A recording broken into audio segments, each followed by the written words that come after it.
Assalamu alaikum and good afternoon to all of you. And thank you for joining me for this very important topic.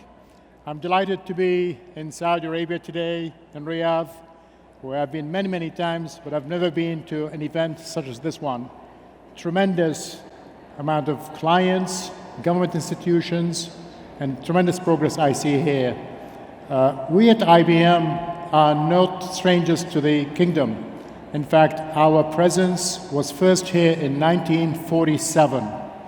And the first computer in the region was an IBM one. We did it over 70 years ago at Aramco. The same thing with the first mainframe was at Aramco. And since then, we've had really good, great collaboration with the kingdom. And we are very, very committed, of course, to Vision 2030, where we know that human capital, innovation, developing the Saudi talent and the economy is going to be very important. So now, I'm sure you've all heard that the pandemic has been a very powerful force of disruption. All of us have lived through it in the last 2 years. I hope all of you and your families are well, but it is really a strong catalyst for change. So I'm going to address some of that, I'm going to address some of the implications of it, and have a point of view hopefully we could all discuss. So let me talk about what we've seen. In the last 2 years, there's been a massive acceleration of digital transformation. In fact, one of the analysts said it's 10x what it used to be, and it has been done, what used to be done in 1 year, it has been in 10 years, now it's been done in 1 year. So for example, the e-commerce space, and e-commerce has emerged as a major leader in digital transformation for a simple reason. Why? Because we need it. All of us were using e-commerce when everything else was shut down for about 2 years. Major significant transformation that occurred. Now, if we look at the world entering the digital economy, the amount of data we produce has been massive. And as you can see on this chart here, we actually produce 2.5 quintillion bytes per day. Quintillion, for the people who don't know, it's actually this number, 2.5, and add another 18 zeros behind it. That is a huge amount of data that we produce on a daily basis. And very little of this data is actually collected and analyzed the right way. In fact, IDC have shown that 90% of the data is unstructured and not used. And 20 years ago, the prediction, as you probably heard, that every company would become an internet company. Now people are saying every company will become an AI company. Hence the importance of this area for us. And of course, 90% of digitized business models and companies we deal with, including governments, have AI at the core of their digital transformation. So without further ado, let me just put a video on for a minute to discuss some of this area in a bit more detail and show you some examples. So if you could roll on the video, please. Data is the fuel that powers AI. New types from new sources. Massive, ever-expanding volumes. Data as yet untapped, holding insights that can reveal new opportunities. But your data is often siloed by function and form, trapped within rigid platforms and systems of record. To unleash your AI, you first have to unlock your data. Hybrid data management that embraces multi-cloud architecture and is built for and powered by AI makes relevant data simple and accessible. Fueling your AI with clean, trusted data, data of virtually any type, from virtually any source, supports the intelligent connected applications and workloads your company needs to stand apart. It's how you can get a 360-degree view of your customers and market segments.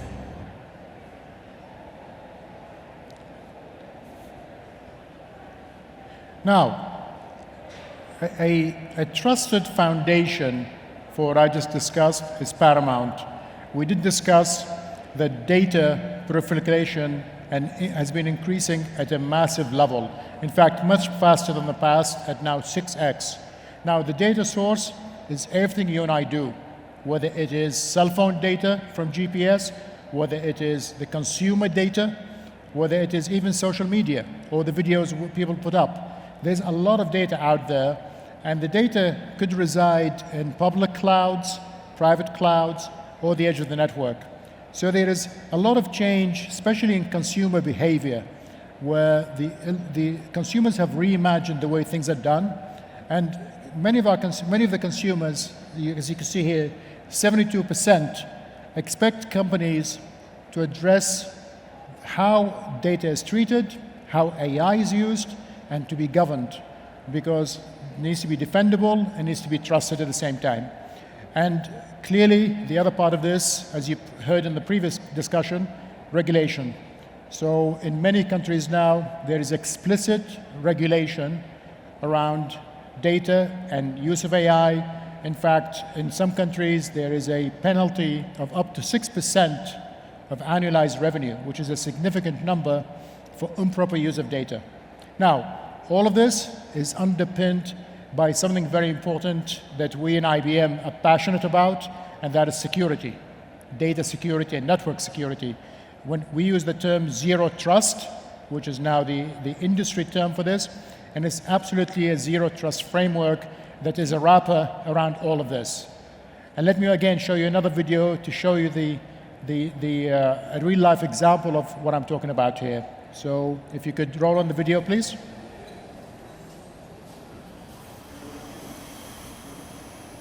It's not enough to create and deploy AI.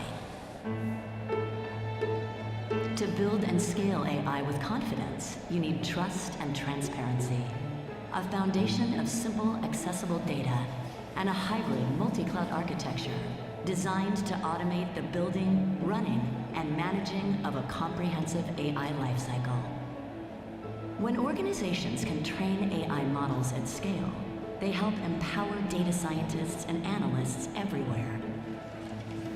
By simplifying AI modeling and deployment, organizations can bring everyone on their team together across the cloud. Businesses can simplify operations by running AI models inside a process or application, using models to get predictions and insights, and by deploying AI-powered applications with the click of a mouse, all while keeping models continually learning. As they manage AI, organizations can monitor model drift in accuracy and bias while navigating regulatory compliance.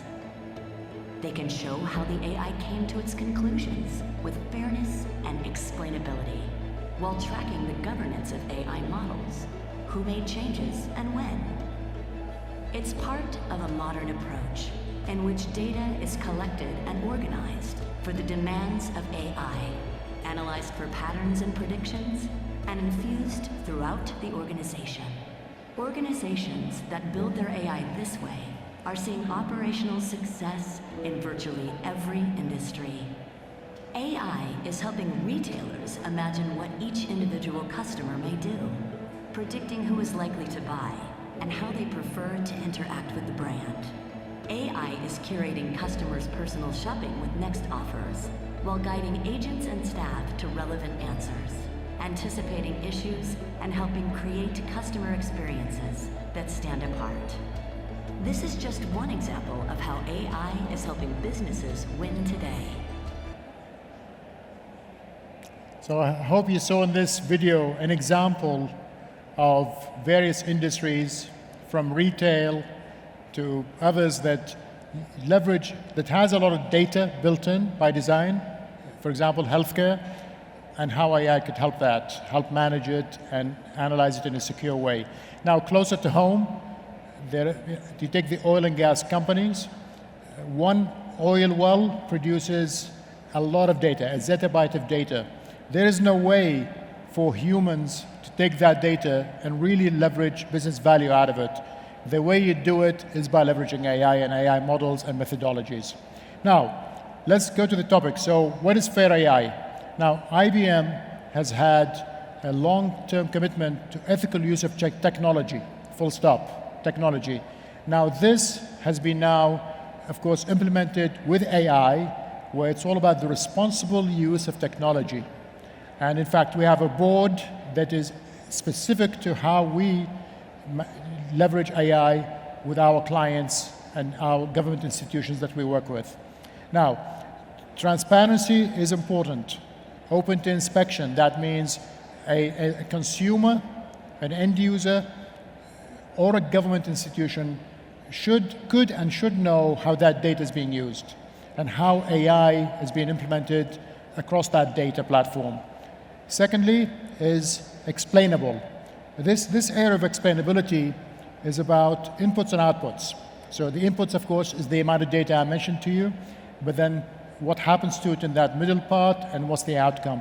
Now this becomes very important in areas that has been in the news recently around, for example, the social media platforms and what happens to our data that we use.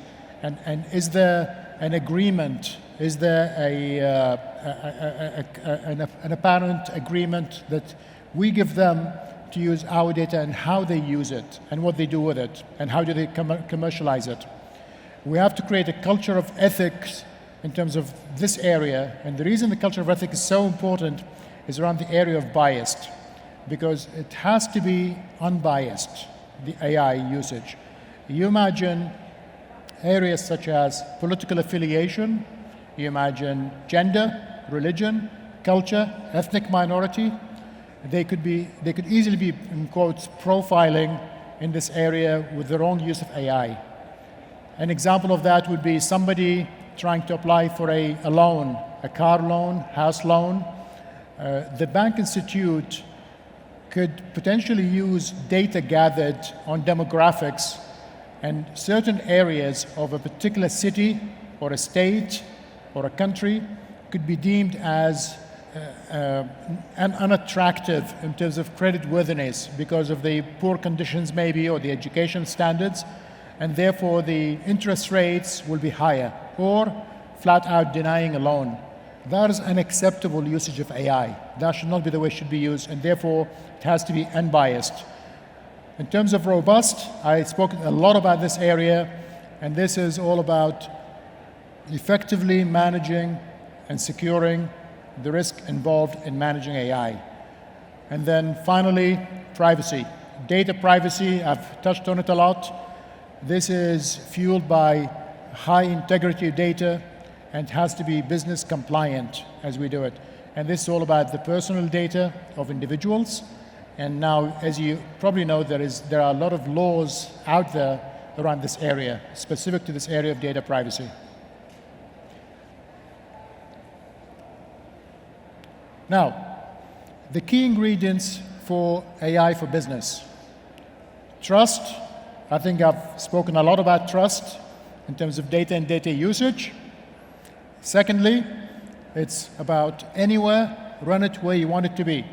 Now, you know data is going to be placed where it was going to be placed, as I mentioned earlier, private, public, and edge of the network. But it's all about who, what, where, when has access and usage of that data. And then secondly, bringing a lot of AI to that data where it resides. That's important. It's not going to be the other way around. AI will come to the data where it resides, wherever it resides, and have a comprehensive view of it. And I'm going to talk about some customer examples that we have where we have disparate data and how we use data fabric and AI to help manage that. And then I mentioned to you that IDC estimated that 90% of this data is unused. Natural language processing, for example, and machine learning is key to unlock the value of that data to companies. And then, of course, automation is absolutely key. As I mentioned to you, there is no way you could have enough humans delivering the work that's required with this data. And I'll touch on that later on when I speak about the skill shortages that we see in the industry. And within IBM, all of this, what I described to you, is secured and underpinned by a very important platform, and that is the Red Hat OpenShift platform, which is an open standard IBM platform that underpins everything we do in this space. Now, client examples. So there are a few here, tough to read, but I'll describe some. So the first one, top left, is actually Regions Bank. that has put in place a very important AI, operational AI business model that helps them reduce risk and detect fraud in the industry. As you can imagine with banks, that's a key area, and it costs billions of dollars annually for all the banks around the globe, and we help them with an AI platform for this. General Motors get much deeper insight by unifying its audit, risk, and control landscape with IBM AI. And it's all about getting the insight out of the AI engines. ING Insurance on the list adopted data fabric approach, complete data fabric with AI, so they could provide high data, governed data with business and audit-ready approaches to how they manage their data across multiple countries. If you remember, I said where the data resides, it could reside across multi-country, multi-regions, multi-cities. That's what I'm talking about. And then finally, Citigroup have an audit practice, 2,500 people trained with an AI platform to manage that audit practice. And there are many examples. For example, Vodafone has a Toby platform for client care that is automated. And again, back to the point that you could invest in human capital. It's important, but you have to augment it with AI. AI will not take over a human mission, but you could always augment that function with it. Now, barriers to adoption that we see in the industry right now. Amount of data, I spoke a lot about it. Trust, I spoke a lot about that also in terms of whether it is trustable usage of data, privacy, or security. But another big area of shortage is actually this one here, skills. If you recall, I spoke about there aren't enough people and therefore we have to use AI for this. The estimate is, right now, is there are 200,000 shortage, over 200,000 of data scientists shortage. That will not be fulfilled overnight. There aren't enough universities that could produce 200,000 tomorrow or next year. Maybe in the future, but not immediately. Therefore, you need AI to perform some of that work. And in IBM, we operate, as you probably know, in over 150 countries. We have over 140,000 employees. And we perform a lot of work for our clients and government institutions in this area. But underpinning all of this, there has to be a huge level of automating the business process and automating the process of data science, where you boost productivity and transparency as you do all this. So again, let me show you a final video on this. With AI, every business challenge can become an opportunity to explore, to automate, to understand, to predict. Organizations that scale AI throughout their businesses are extending and amplifying human expertise and driving more confident action. Across industries, AI, such as IBM Watson technology, is radically transforming the way organizations work by helping predict and shape future outcomes, empowering people to do higher value work, automating decisions, processes, and experiences, and ultimately reimagining new business models that are trusted, transparent, and deployable just about anywhere. AI is helping create relationships in which customers across virtually every channel and touchpoint feel they are understood and valued. It's helping create environments where workers across the business feel empowered, with AI guidance helping them answer questions faster and with greater certainty, turning challenges into solutions that drive even greater success. Right. Good examples. So let me tell you about AI for Good.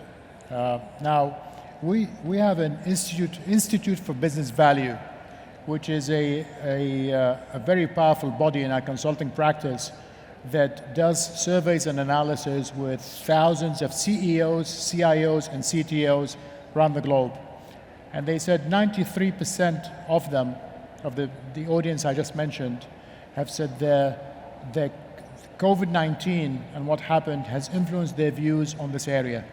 And in particular, such things as sustainability. In fact, we all know that Saudi Arabia has a big drive around sustainability also, in alignment with Vision 2030.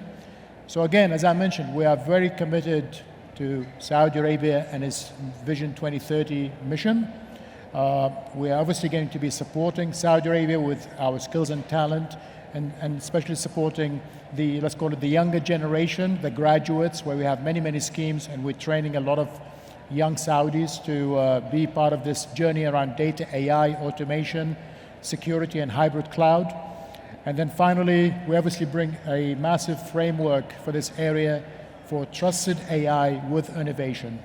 So I hope this has been useful. I'm around if any of you want to talk a bit more about this. Thank you for your time, and I look forward to further conversation. Thank you.